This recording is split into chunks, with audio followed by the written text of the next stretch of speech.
In this video, we're going to quickly look at the letterbox, what is inside it and what it's all about. So without wasting much time, if you look at the letterbox, like you already have the letter A is inside the box. You know what the box is. The box is used to wrap the letter. The reason why the box is there in the first place is that at 0 the letter is 100% off. You can't see the letter.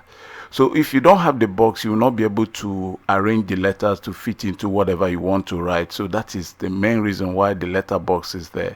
As you can see, it is written all over the letter box so that you'll be able to see even below it, so that you'll be able to see what is inside the letter box. So but our concentration will now go to these vertical and horizontal lines.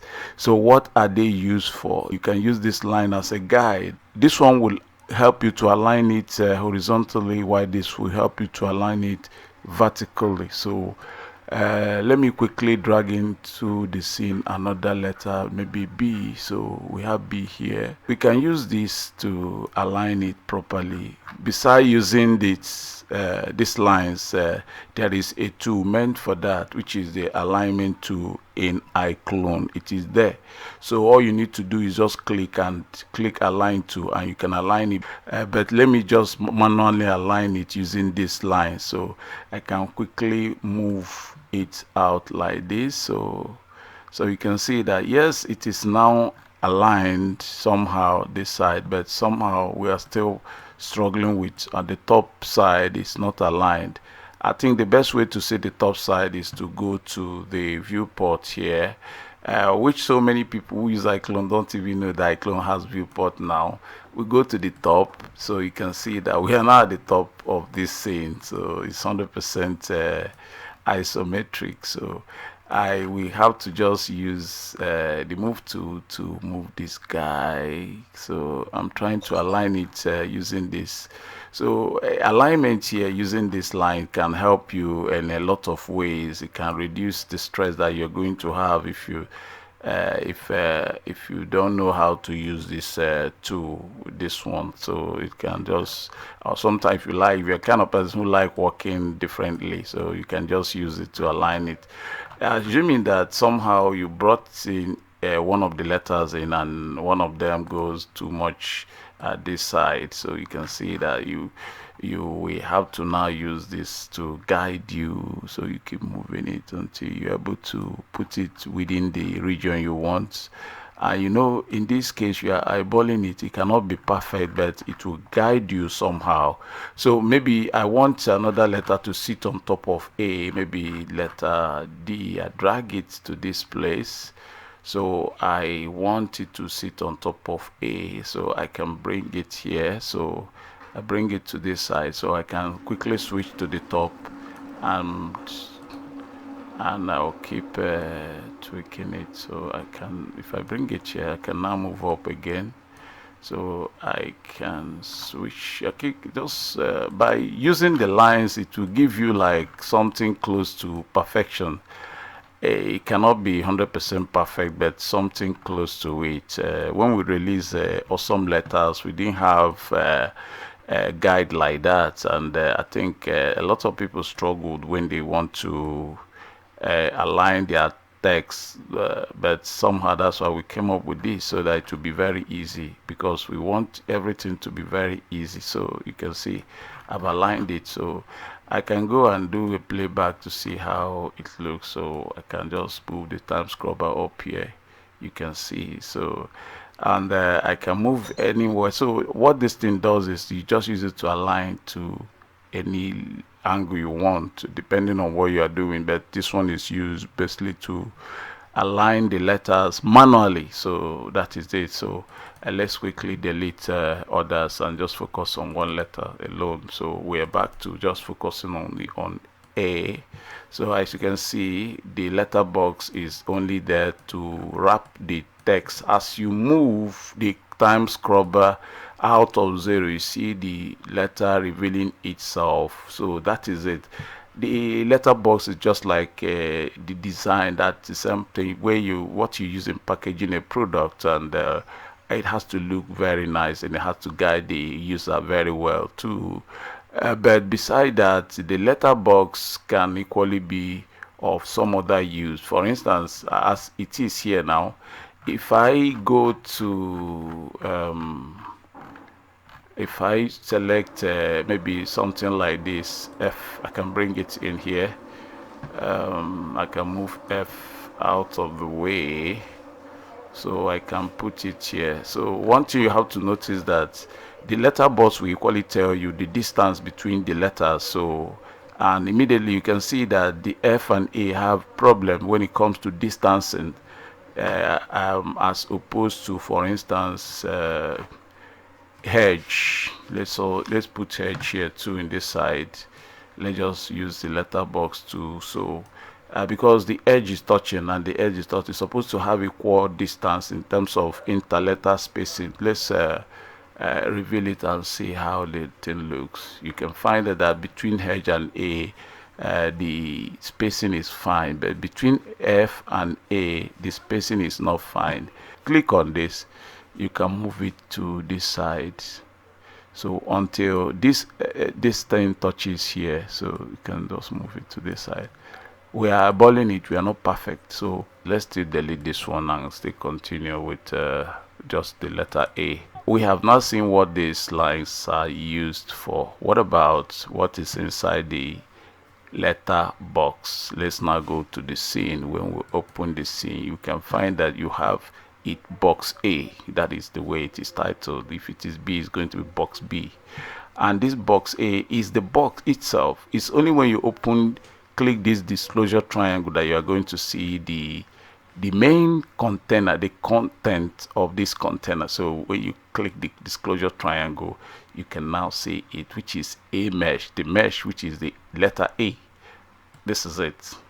So now the mesh, which is the main thing, is actually inside the letterbox. So I think you should know this because it's very, very important. When you delete the letterbox, the mesh goes with it because the mesh is inside the letterbox. But when you delete only the mesh, the letterbox remains. But the irony here is that we don't really need the letterbox. We want the letterbox to disappear. What we want to keep being there is the mesh, because that's what we're going to use. So how are we going to make the letterbox disappear after we must have arranged our stuff very well? It's simple. All we need to do when you must have arranged your stuff, because here even when the letterbox will animate and go down, it is still there. You can still see it. It's still at the baseline. It is still there, so it's not disappeared yet. So how do you make the letterbox disappear? There are so many ways to do that. One of them is to now bring this one out, detach the main letter from the letterbox, and now delete the letterbox. This is quite good but not advisable, because you might decide to change one of things and you take your time scrubber to the beginning, you can't see your letter. So let me show you that. For instance, maybe I've gotten what I want. I can now click on this. I have this clicked. I will say watch the timeline. So I will say detach. So I'm detaching it from the letterbox. Immediately it's no longer part of the letterbox. It has now freed itself from the letterbox. So now I can go ahead to delete the letterbox because I am being smart, so I don't need the letterbox again. Then I take my time scrubber to the beginning again, and maybe something occurs to me to move this letter. Maybe here I am now. I want to move this maybe to a particular point, maybe a little bit up. So I will have to now go to the beginning, and suddenly here you have a blank space, nothing to guide you. So you can see why it is always good to have the letterbox remaining there. And it's already, we know the problem. So let's undo to bring back the letterbox, and let's undo to put the mesh inside the letterbox as an attached content. So we are back to where we started. Now we have to always have the letterbox every time. If you are so expert in this, you can delete it, but somehow it's advisable for you to keep having it around, because in between what you are doing, you might decide to pop up with a new idea and you want to change your text to some maybe angles and all that. if you don't have the letterbox there, it will be very difficult, because when you take it to 0, you will see nothing, and you can see from the demonstration we just had a few minutes ago. So, and now what do we do with the letterbox? Instead of us to delete it, we can just do something that we know that is very normal. So when we must have done everything and we are okay, instead of us to delete the letterbox, so what we are going to do is to just make it invisible by turning it into a dummy. When we turn it into a dummy, it becomes invisible. For instance, it is here. When we click the letterbox, we just go to this place and say set as dummy. When I click here, the letterbox is gone. Yeah, it's gone, but you can still get it back. You can still bring it back. That is the thing. And as it is now, you can't really see it, but it's still there.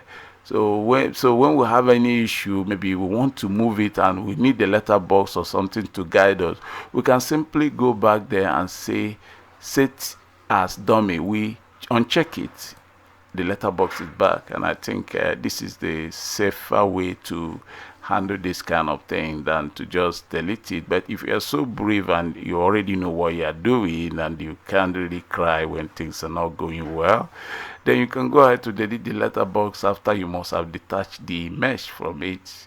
But if you are the type that can be a little bit nervous in a situation like this, so you don't have to delete the letterbox, so because it might come handy somewhere along the line.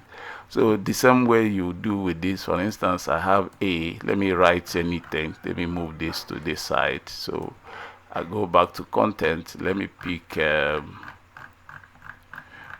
okay, let me try to write I have them, so I can review my stuff and everything is good and I love it and I don't have any issue. Since I don't have any issue, don't rush. In this case, still don't rush to just make everything. But if you know that everything is okay and you are okay, the next thing is that, what about if we want to move this to another location? Are we going to, be moving it one after the other? That will be very, very cumbersome. In this case, that is another challenge we are going to face. But somehow we have seen that everything is now okay, and the ARM, we just like the way they are combined and we are cool with that. But we don't want to see our letterbox again, so what we need to now do is to go to each of them.